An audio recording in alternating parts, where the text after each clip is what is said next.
তো নামাজের পরে সম্ভবত 1:55 থেকে 2টার মধ্যে বাইকে চলতি রিস্কায় বাইকে গুলি করা হয়েছে।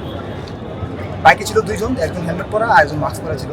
তবে একজনকে আমাদের সন্দেহ লাগছে।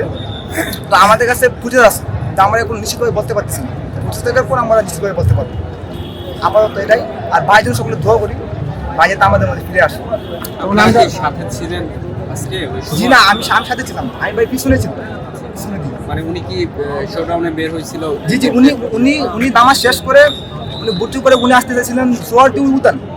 উনি ছিলেন রিস্কায়, ওনার সাথে ছিল আরেকজন। তো শুধু ওনাকে গুলি করা হয়েছে, ওনার সাথে যারা ছিল ওদেরকেও গুলি করতে চাইছিল। গুলি করার পরে উনি কি অবস্থা, গাড়িতে কি অবস্থা ছিল? মনটাই যেমন ছিলেন গুলি করার পরে উনি কি অবস্থা ছিল? গাড়ি কি রানিং ছিল? গাড়ি না ছিল, রানিং ছিল। উনি কি গাড়ি ছেড়ে দিয়েছিলেন, পড়ে গেছেন নিচে? না, ওনাকে ধরা হয়েছে। ওনার লগে গাড়িতে ছিল আরো 2 জন, তারা ওনাকে ধরছে। উনি একদম জ্ঞান হারিয়ে ফেলছে। তারপরে তাতে নিয়ে আসা হয়েছে। আপনার পরিচয়? জি, আপনার পরিচয়? আমার নাম সাব্বির।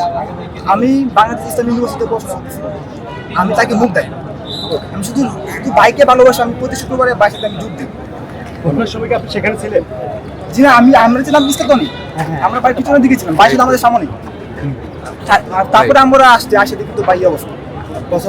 কি আপনি আসছিলেন সেখানে নাকি? এসে কি দেখলেন বা কি আসে দেখুন তো বাইরের অবস্থা খারাপ।